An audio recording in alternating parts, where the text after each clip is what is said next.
¿Qué tal? Buenas noches. Buenas noches con todos los que recién se acaban de conectar. Vamos a iniciar la lectura de la palabra de Dios en esta noche. Estoy moviendo el púlpito, creo que no debíamos. Eh, vamos a, vamos a abrir nuestras Biblias en Segunda de Pedro, capítulo 1. Segunda de Pedro, capítulo 1. Y esta noche vamos a finalizar ya este capítulo 1 de Segunda de Pedro. Solamente esta carta tiene 3 capítulos nada más. Entonces ya esta es la cuarta semana que estamos leyendo Pedro y estamos finalizando este capítulo 1.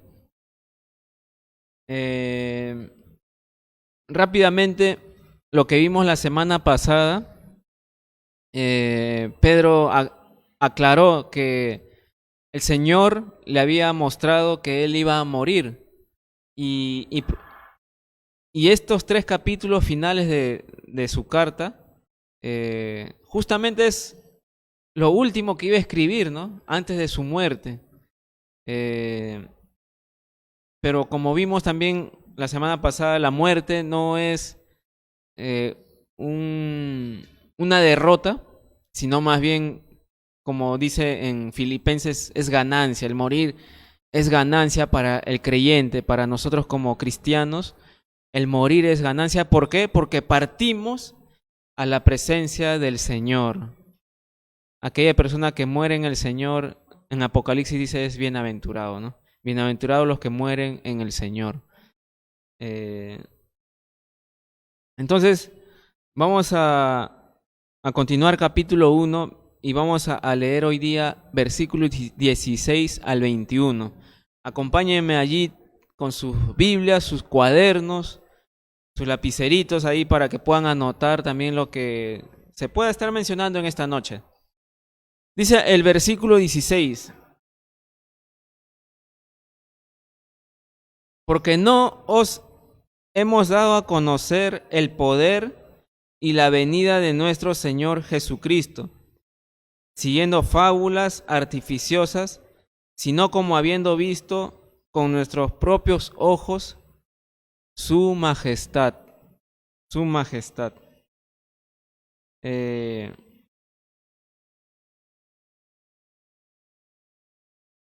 Haciendo un pequeño resumen también de la semana pasada, como Pedro estaba pronto a morir, él quería hacerles recordar las promesas de Dios, las escrituras a los creyentes. Y él decía, ¿no?, que él quería hacerles recordar al punto de que cuando él muriera, cuando él ya no esté presente, aún puedan recordar lo que Pedro estuvo enseñándoles, haciéndoles, exhortándoles, animándoles.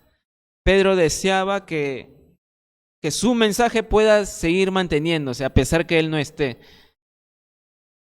Claro, el mensaje basado en la palabra de Dios, en las Escrituras, ¿no?, en Jesucristo. Y acá en el versículo 16 nos dice: porque no os hemos dado a conocer el poder y la venida de nuestro Señor Jesucristo, siguiendo fábulas artificiosas. ¿Qué está diciendo Pedro aquí en este versículo? Él menciona que él no ha dado a conocer a Jesús por medio, dice, de fábulas artificiosas. ¿Qué cosa es una fábula? Una fábula es un cuento, un mito. Justamente la palabra fábula en el original es mitos. Mitos. Entonces, estos son fábulas, mitos, cuentos, leyendas. Normalmente, por lo general, son pequeños, cortos. Y al final, ¿no?, hoy en día podemos escuchar nosotros algunas fábulas, cuentitos, ¿no?, y que al final tienen una reflexión. Pero Pedro está diciendo que cuando él anunció a Jesús, no lo hizo basado en fábulas, no lo hizo basado en cuentos, en mitos, en leyendas, para nada. cuando él dio a conocer a Jesucristo, nos dice que fue basado en su vida. Él mismo fue un testigo de Jesucristo, un testigo presencial, un testigo ocular, como se puede llamar, ¿no? ¿Por qué?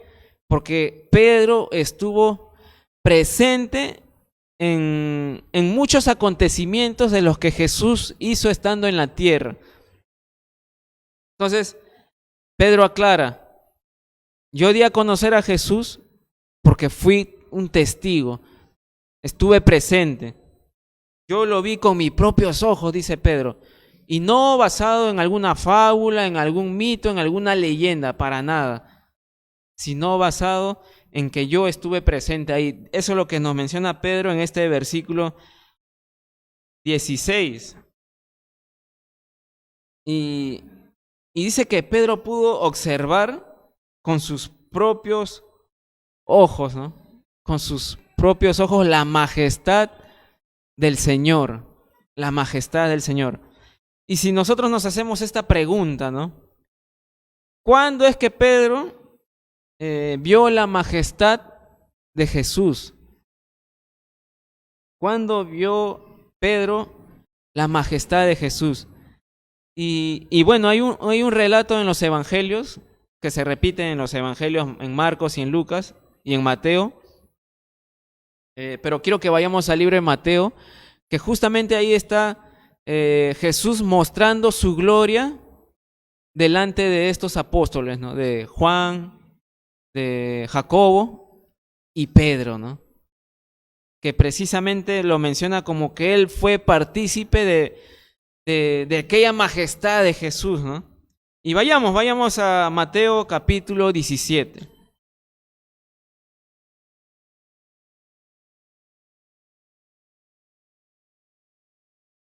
Mateo 17,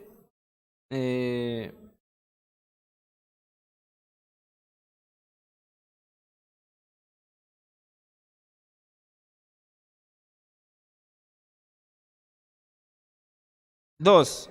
Vamos a leer el 2, ¿ya?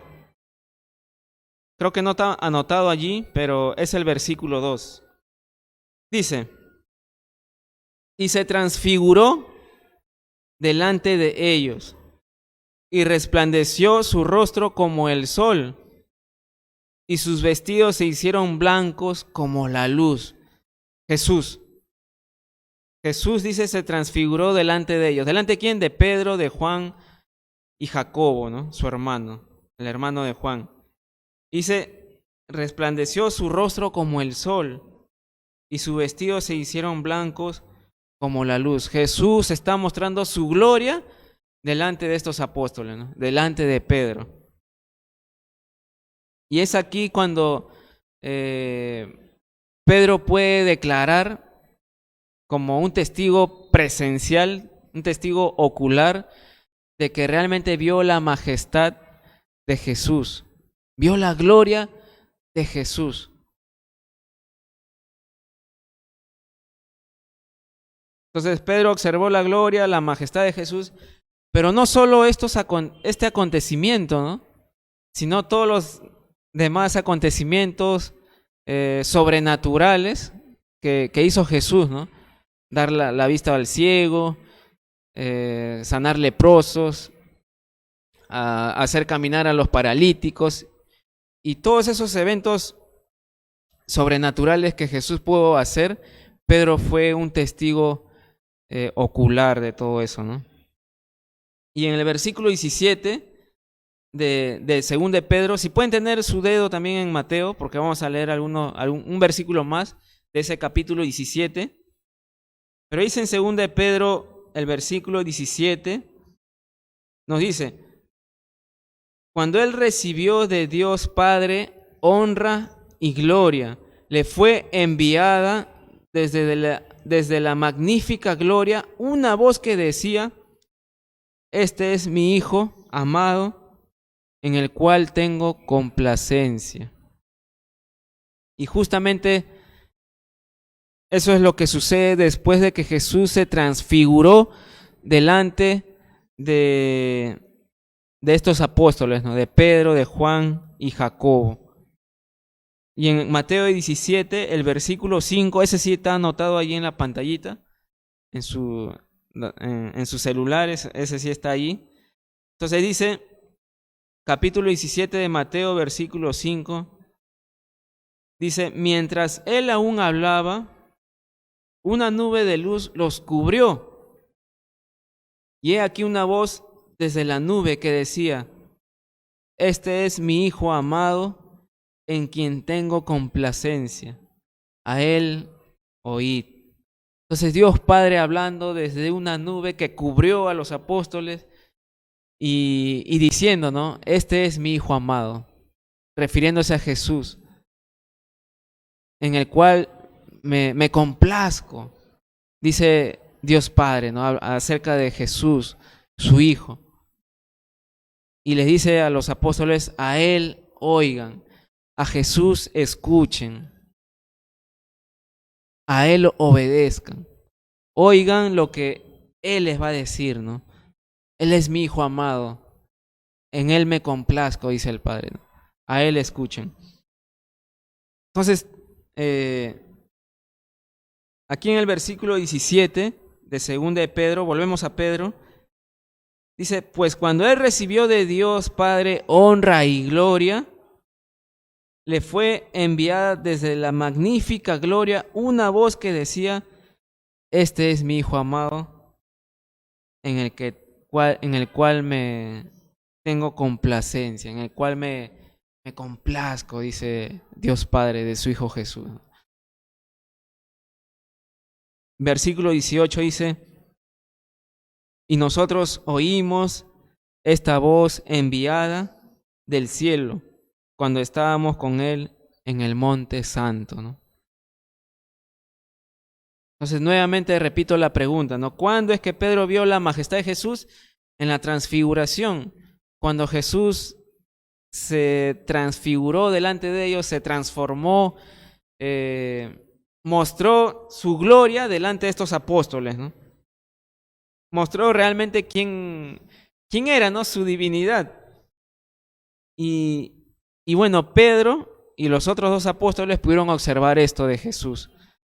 Y no solamente pudieron observar, sino que también en el versículo 18 nos dice que ellos oyeron esta voz enviada del cielo cuando estábamos en el monte santo, ¿no?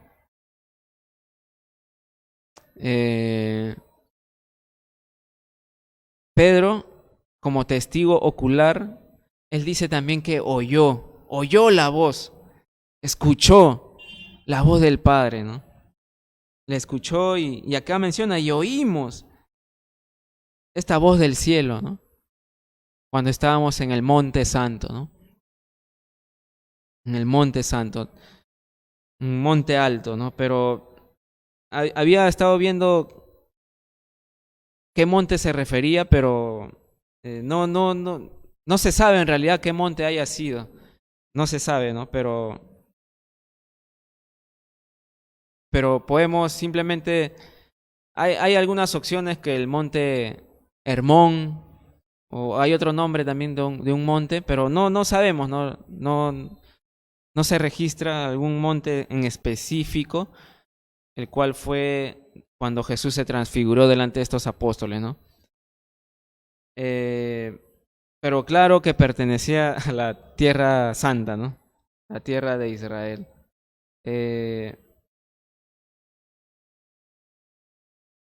Entonces, hasta el momento podemos ver de que Pedro está reconociendo y avisando a los creyentes, yo lo que he hablado de Jesús no es fábula, no es algún cuento, no es alguna historieta, para nada. Yo he sido testigo, yo he estado presente cuando Jesús mostró su gloria, yo escuché la voz del Dios, del Padre, de Dios, ¿no? Entonces, quiero hacerles una pregunta y como aplicación también. Dice, ¿es una excusa para muchos hoy en día decir que no han visto ninguno de los milagros que hizo Jesús. Por eso es que no llegan a creer en Él. Repito, es una excusa por muchas personas hoy en día decir que no han visto ninguno de los milagros que hizo Jesús. Por eso es que deciden no creer. Y bueno, yo quiero llevarles a una parte en la Biblia, en Juan capítulo 20. Juan capítulo 20, ¿no? Estamos viendo, ¿no? Pedro, testigo ocular, presencial de los milagros de Jesús, de su majestad que Jesús pudo mostrar delante de estos apóstoles. Pero vamos a ver qué dice Jesús en cuanto a los que no hemos tenido la oportunidad de ver, ¿no? De ver esos milagros, de verlo a Él, ¿no? Cara a cara como lo hizo Pedro. Miren lo que dice en Juan capítulo 20. Versículo 24 al 29. Lo voy a leer, dice. Juan 20, 24 al 29. Pero Tomás, uno de los 12, llamado Dídimo, no estaba con ellos cuando Jesús vino. Esto es después de la resurrección de Jesús. Ya muchos de los discípulos lo habían visto resucitado y le dicen a Tomás, ¿no? Tomás, hemos visto al maestro, ¿no? En versículo 25, ¿no? Le dijeron, pues los otros discípulos, al Señor hemos visto. Él les dijo, Tomás les dijo, si no vieren en sus manos la señal de los clavos, y metiere mi dedo en el lugar de los clavos, y metiere mi mano en su costado, no creeré. Entonces Tomás está diciendo a sus amigos, los apóstoles, ustedes dicen que han visto a Jesús resucitado, yo no voy a creer hasta que meta mis manos en sus llagas, hasta que yo pueda tocar su costado, no ver esa herida que le cortaron con aquella lanza.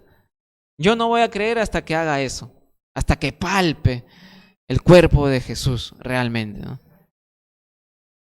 Y versículo 26 dice, 8 días después estaban otra vez sus discípulos dentro y con ellos Tomás.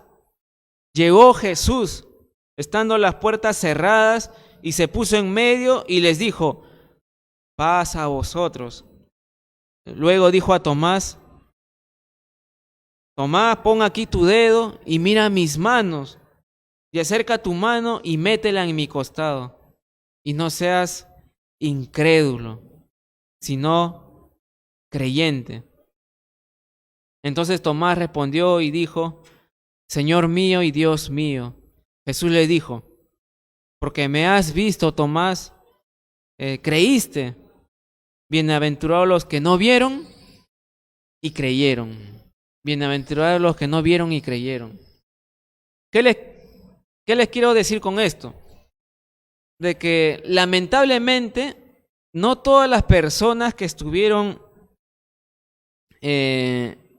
observando los milagros de Jesús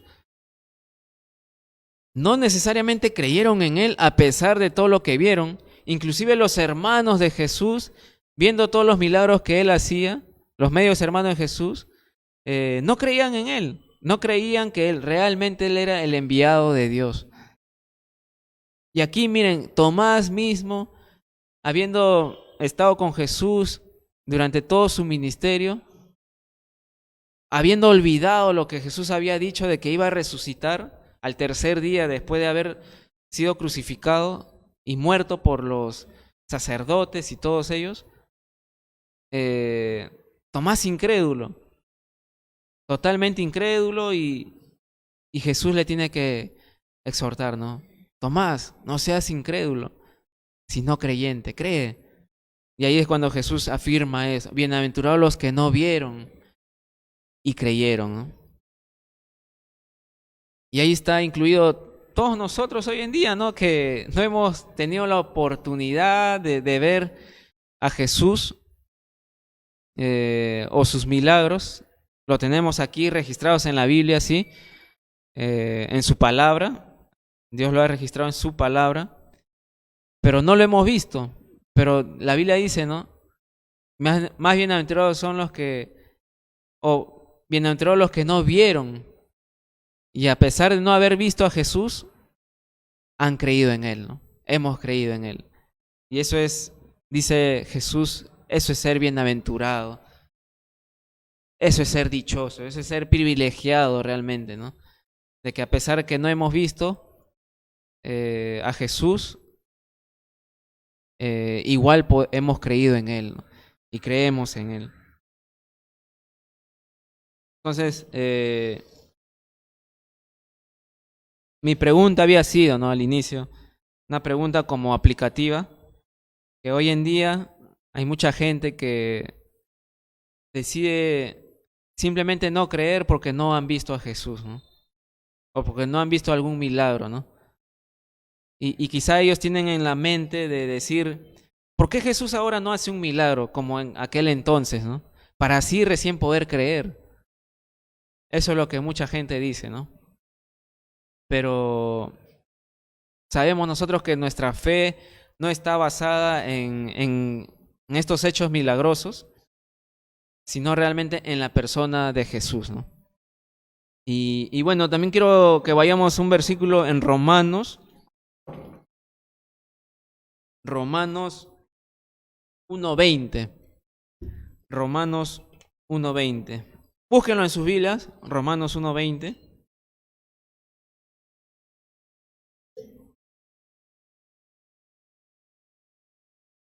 Dice, Romanos 1:20 dice, porque las cosas invisibles de Él, su eterno poder y deidad, se hacen claramente visibles desde la creación del mundo, siendo entendidas por medio de las cosas hechas, de modo que no tienen excusa.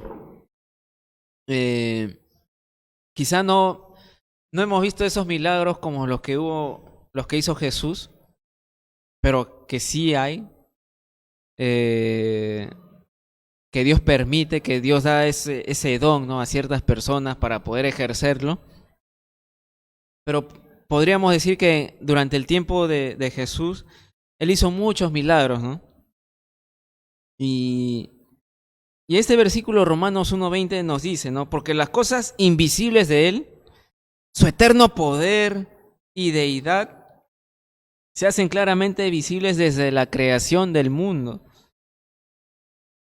siendo entendidas por medio de las cosas hechas, de modo que no tienen excusa, ¿no? Al ver nosotros el mundo, podemos realmente pensar y decir, oye, acá hay una mano poderosa que ha hecho todo esto, ¿no? De la nada no ha podido salir, de la nada no ha podido venir, ¿no? Y eso de verdad nos hace pensar en que hay un Dios realmente que ha creado todo esto, ¿no? Y como que nos motiva a poder acercarnos a Dios, buscarlo a Él, ¿no? Entra esa duda, ese pensamiento, ese deseo, ¿no? De saber cómo es que existe todo lo que estamos viendo hoy en día. Y bueno, y al final podemos concluir de que, como dice la Biblia, ¿no? Que es Dios quien creó todo esto, ¿no? Entonces, al ver nosotros la creación, como que nos debe motivar nosotros a llevar hacia Dios, ¿no? Y bueno, como dice acá, ¿no? Lo invisible de Dios, su eterno poder, su deidad, pues se hacen visibles por medio de las cosas hechas, ¿no? Por medio de las cosas que Dios ha hecho, su creación, ¿no?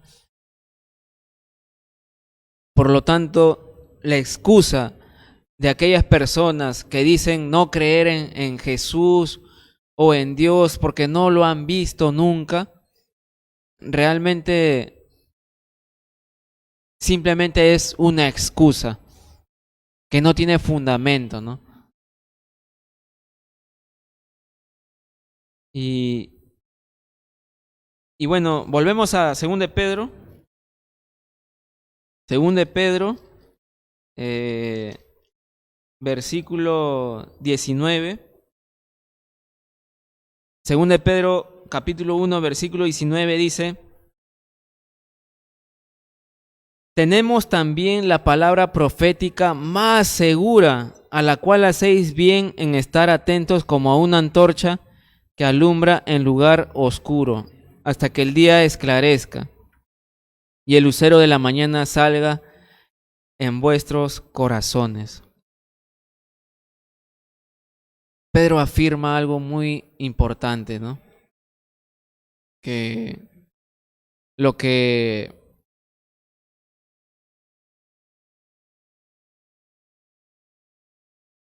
su testimonio, lo que él como testigo ocular, como testigo presencial, como que él ha oído realmente la voz de Dios, dice, hay algo que es mayor a mi testimonio, dice Pedro, ¿no? Y es la palabra de Dios. Esto realmente es la base, dice Pedro. Podemos estar seguros en esto, ya no en mi testimonio, ya no porque yo he visto y he oído, sino porque tenemos las escrituras. Y Pedro dice, ¿no? Tenemos la palabra profética más segura, a la cual hacéis bien en estar atentos como a una antorcha que alumbra en lugar oscuro. Entonces Pedro dice, tenemos la palabra profética más segura. ¿Qué quiere decir eso? Que la palabra, la escritura, la palabra de Dios no falla y no ha fallado y no va a fallar.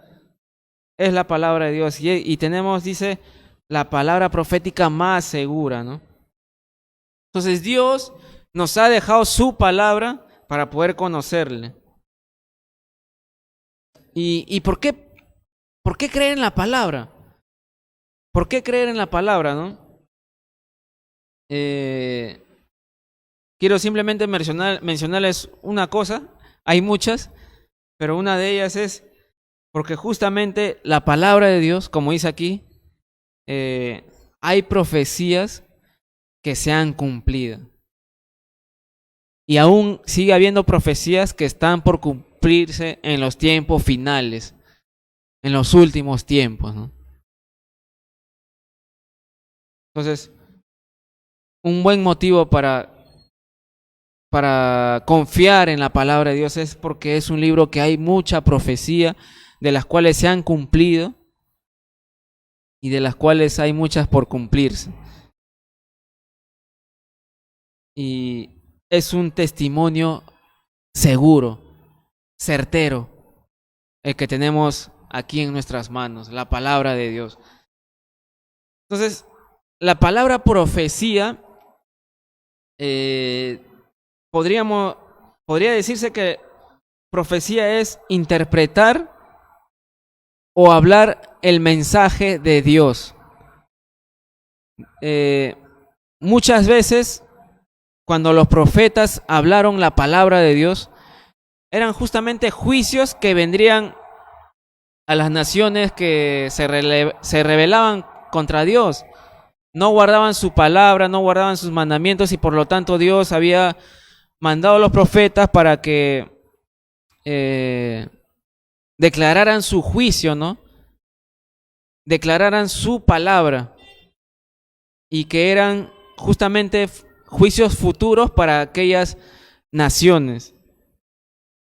Entonces, la profecía, apunta a esto, la profecía es interpretar o hablar el consejo de Dios. Muchos de los profetas lo que hablaron eran juicios sobre las naciones, ¿no? Que vendrían en tiempos futuros, ¿no? Si seguían manteniendo su vida pecaminosa contra Dios. Muchos de los profetas simplemente tuvieron que hablar y creer lo que Dios les había dicho que dijeran, ¿no? Simplemente tenían que confiar lo que Dios les estaba diciendo, el mensaje que tenían que dar. Muchas veces ellos no entendían, pero tenían que confiar en la palabra de Dios y declarar la palabra de Dios sobre aquellas naciones, ¿no? Entonces, hay algunas profecías que quiero mencionar en cuanto a Jesucristo, que fueron escritas en el Antiguo Testamento, un promedio de 1000 años antes, de 500 años antes de Cristo, que se cumplieron en Cristo justamente, ¿no? Después de muchos años, cuando vino Jesús, se cumplieron en Él. Y esto quiero que lo apunten. Por ejemplo, en Miqueas capítulo 5, versículo 2, apúntenlo, no lo voy a leer, simplemente les voy a dar la cita para que lo puedan anotar y leer en sus casas. Miqueas 5:2 dice que Jesús nacería en Belén. Y cuando leemos en el Nuevo Testamento, en Mateo, podemos observar que realmente Jesús nacería en Belén, ¿no? Y de una manera de verdad impresionante nació en Belén, ¿no? También en Zacarías 9:9 nos dice que el Señor entraría a Jerusalén montado en un asno, ¿no? Un pollino de asno, ¿no? De asno, un pollino de asno. Y efectivamente Jesús entró a Jerusalén montado sobre un pollino de asno, ¿no? También podemos observar eso en los evangelios, cumplirse esa profecía. En Isaías 53, un capítulo considerado como el siervo sufriente, ¿no? Ahí habla de que el Señor inocente no abriría su boca cuando lo acusaran. Y cuando vemos a Jesús siendo enjuiciado por los romanos, sus acusadores, los sumos sacerdotes, nunca abrió su boca, no trató de defenderse. Eso está en Isaías 53. 53:7, si desean pueden leerlo, ¿no? 53:7. Y todo el sufrimiento que padecería Jesús está ahí en Isaías 53 también. También en el Salmo 22, versículo 16, si no me equivoco, menciona que allí a Jesús horadarían sus manos y sus pies, mostrando de que Jesús moriría en una cruz, ¿no? Y en ese tiempo no era común crucificar a las personas, ¿no? Sino eso vino hasta que el Imperio Romano empezó a matar de esa manera, ¿no? A los criminales, siendo crucificados. Y en Salmo ya se había mencionado esta manera de muerte de la que tendría Jesucristo, ¿no? Y así muchas más, muchas profecías más en cuanto a Jesucristo que se cumplieron efectivamente en Él. También era dicho que iba a ser vendido por 30 piezas de plata, que sus vestidos que Jesús iba a tener iban a ser iban a echar suertes, sus huesos no iban a ser quebrados, ¿no? Y muchas profecías cumplidas realmente en Jesús, muchas. También cuando hablamos de la nación de Israel, ¿no? Hace unos meses atrás pudimos hablar de la nación de Israel, que es un pueblo que Dios escogió, que a pesar de todo lo que tuvo que pasar Israel, ser cautivo y todo eso, Dios nuevamente lo regresó a su tierra, ¿no?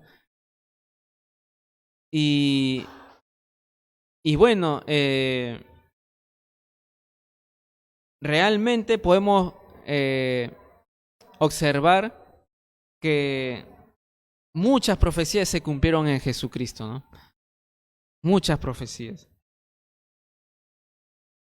En Jesucristo y en la nación de Israel hoy en día, que es una nación y que hasta hoy en día se está juntando, ¿no? La nación de Israel. Y eso es de verdad una profecía cumplida, el pueblo de Israel, ¿no? Entonces, podemos confiar en las Escrituras, podemos creer cada evento que se menciona, cada evento que menciona la Biblia, que Moisés abrió el mar rojo, que David venció a un gigante lanzándole una piedra, eh, todos los eventos, ¿no? Que Jesús caminó sobre el mar, podemos confiar realmente en aquellos eventos, ¿no? Podemos creer en el Señor a pesar de no haberlo visto también, ¿no? Podemos confiar en Él, podemos creer en Él, ¿no? A pesar de no haberlo visto, ¿no? Entonces no es una fe ciega la que uno puede tener en Jesús, no es una fe ciega porque hay historia, hay pruebas que realmente muestran que Jesús existió, ¿no? Que Jesús vivió, ¿no? Hace 2000 años atrás, ¿no? Y hay muchos estudios también, fuentes externas, que realmente muestran que Jesús fue un personaje histórico, ¿no? Pero para nosotros como creyentes Jesús es el enviado de Dios, es Dios mismo, ¿no? El Hijo de Dios, el Salvador, el enviado de Dios, ¿no? Y, y bueno, lo es todo para nosotros, ¿no? Entonces, quiero simplemente recalcar algo, que nosotros no adoramos el libro, no adoramos el libro, sino que adoramos de quien se habla en este libro, a Jesús, adoramos a Jesús, adoramos a Jesús, ¿no? Y todo lo que tiene que ver con Él. Hay una frase muy conocida en cuanto a la Biblia, ¿no? Dice, el pecado te aleja de este libro y este libro te aleja del pecado, ¿no? Una frase para que, buena, ¿no? El pecado te aleja de este libro y este libro te aleja del pecado. ¿Qué decidimos hacer nosotros, no? ¿Qué decidimos? Vamos a continuar, según de Pedro, versículo 20. Versículo 20 dice, entendiendo primero esto, que ninguna profecía de la Escritura es de interpretación privada. Entendiendo primero esto, que ninguna profecía de la Escritura es de interpretación privada. Entonces, podemos decir esto, que la profecía no viene del hombre, sino que la profecía viene de Dios. La profecía no viene del hombre, sino de Dios. Y cuando se refiere a interpretación privada, a nosotros se nos debe despertar a poner atención de que tengamos cuidado con aquellas personas que dicen que han tenido una nueva revelación, que les ha sido revelado algo de las Escrituras, ¿no? Que nunca había sido mostrado, ¿no? Claramente dice que acá, en el versículo 20, que ninguna profecía de la Escritura es de interpretación privada. Cuidado con los que dicen tener una nueva revelación. Mucho cuidado con esto, ¿no? Va a ser el tema de la siguiente semana, pero mucho cuidado con aquellas personas que dicen tener una nueva revelación. Cuidado con eso, ¿no? Versículo 21. Versículo 21 dice, Porque nunca la profecía fue traída por voluntad humana, sino que los santos hombres de Dios hablaron siendo inspirados por el Espíritu Santo, ¿no? Porque nunca la profecía fue traída por voluntad humana, sino que los santos hombres de Dios hablaron siendo inspirados por el Espíritu Santo, ¿no? Entonces, la profecía no viene del hombre, viene de Dios. Por lo tanto, ¿cómo entonces decir de que las Escrituras, si fueron escritas por hombres, ¿por qué confiar, no? ¿Por qué confiar en la palabra? Si fue escrita por hombres, y aquí claramente nos dice que estos hombres fueron inspirados por Dios mismo. Es lo que nos dice este versículo 21, que estos santos hombres de Dios hablaron siendo inspirados por el Espíritu Santo. Por el Espíritu Santo. Entonces, cuando hablan de que estos santos hombres de Dios fueron inspirados, la idea es de un barco siendo llevado por el viento o por la corriente, ¿no? Es como si los escritores se dejaran llevar por Dios, por donde Dios los guiaba, ¿no? Esa es la idea. Entonces, quiero ir a un último versículo en 2 de Timoteo capítulo 3. 2 de Timoteo capítulo 3, versículo 16.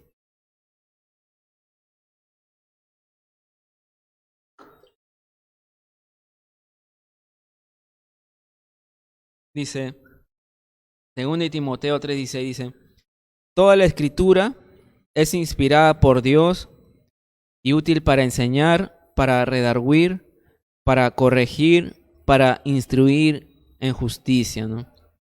La primera parte, ¿no? Toda la escritura es inspirada por Dios. Y aquí en Pedro nos dice que estos santos hombres de Dios, quienes escribieron las escrituras, han sido inspirados por el Espíritu Santo, han sido guiados por el Espíritu Santo, por Dios mismo, ¿no? Es por esa razón que no hay algún error en las escrituras, es por esa razón que las profecías que fueron mencionadas se llegaron a cumplir. Y como le dije, también hay profecías que faltan cumplirse y se van a cumplir porque es la palabra de Dios.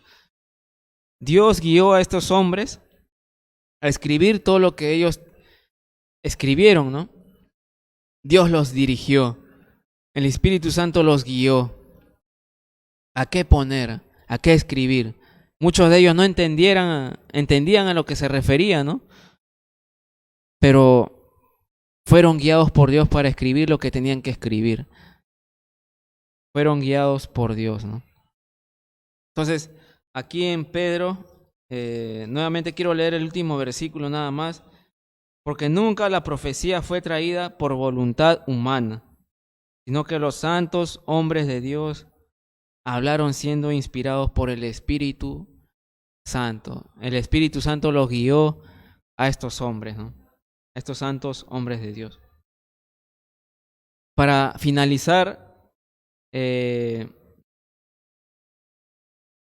testigo, el ser testigo de Cristo, Pedro. Entonces, podemos decir estos puntos. El testigo es el que ve, el que observa, el que oye y bueno, también el que palpa, podríamos decir así, ¿no? Como Tomás dijo, ¿no? Si yo metiera mis manos en sus llagas, en sus heridas, ahí recién voy a creer, ¿no? Entonces podríamos decir esto, ¿no? Que el testigo es el que ve, el que oye, el que puede palpar, ¿no? Y los apóstoles tuvieron esa oportunidad de estar con Jesús, de postrarse ante Él, de observarlo, de escucharlo, de palpar. Y bueno, y quiero mencionarles de que esta palabra testigo, bueno, no hemos leído la palabra testigo, pero es una palabra que se nos muestra en el título de 2 de Pedro, pero quiero mencionar porque en otros versículos se encuentra la palabra testigo en el original es márturos, de donde viene la palabra mártir. Entonces, muchos de los testigos de Cristo, como Pedro, no testigos de Jehová, sino testigos de Cristo, no me refiero a ellos, me refiero a los creyentes, a los apóstoles, testigos de Cristo. Muchos de ellos murieron por el Señor Jesús, siendo martirizados. Les dije la semana pasada, ¿no?, que la historia menciona que Pedro murió crucificado de cabeza, ¿no? Entonces, él como testigo observó, oyó de Cristo y tuvo la valentía para poder dar su vida por Jesús, ¿no? Y murió de esa manera martirizado, ¿no? Y no solamente él, sino muchos de los apóstoles, muchos de los creyentes en lo largo de la historia han muerto por Jesús, ¿no? Mostrando su fidelidad al Señor Jesucristo, ¿no? Siendo realmente testigos, testimonios de Cristo, ¿no? Y eso es el mensaje de hoy para ti, que nosotros somos testigos de Cristo. Quizá no lo hemos podido observar cara a cara, pero tenemos esa fe, esa certeza. Podemos confiar en su palabra, de creer lo que está en su palabra, ¿no? Y bueno, esta es una frase muy conocida también. El mundo dice, ¿no?, ver para creer, ¿no? Ver para creer. Pero en el cristianismo es cree y verás, ¿no? Cree y verás.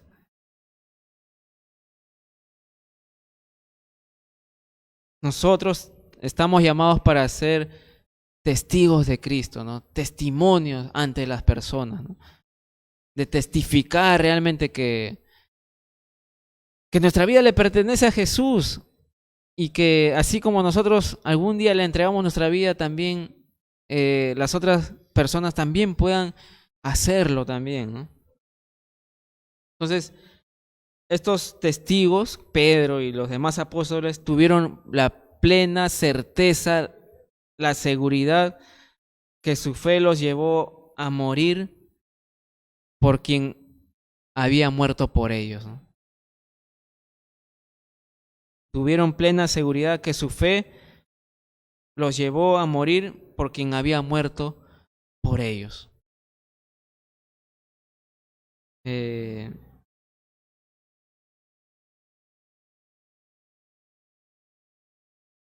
Te animo en esta noche a que tú puedas realmente ser un testigo de Cristo, ¿no?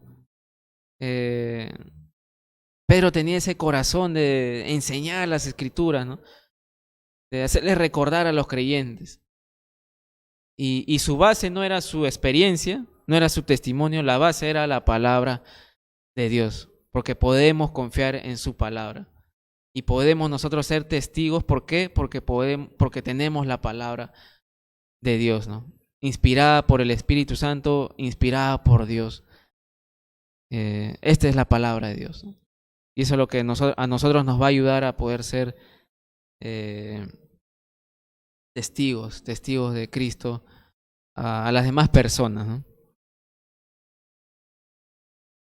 Bueno, entonces vamos a orar para terminar esta noche y agradecer a Dios por permitirnos tener este tiempo en su palabra y bueno, espero que hayan sido edificados y bueno, que hayan aprendido también bastante también. Vamos a orar, ¿eh? Gracias, Señor, por esta noche, por tu palabra.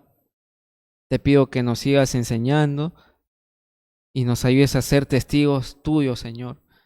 Podemos nosotros confiar en tu palabra, podemos realmente confiar en ti, Señor. Tú eres fiel, tú cumples con las promesas que haces y te agradecemos por ello, Señor. Cuídanos hoy y por favor ayúdanos a ser testigos tuyos, Señor, ante las demás personas, Dios. Vacíanos de nosotros mismos, guíanos, llénanos de tu Espíritu Santo, Señor. En tu nombre oramos. Amén. Amén.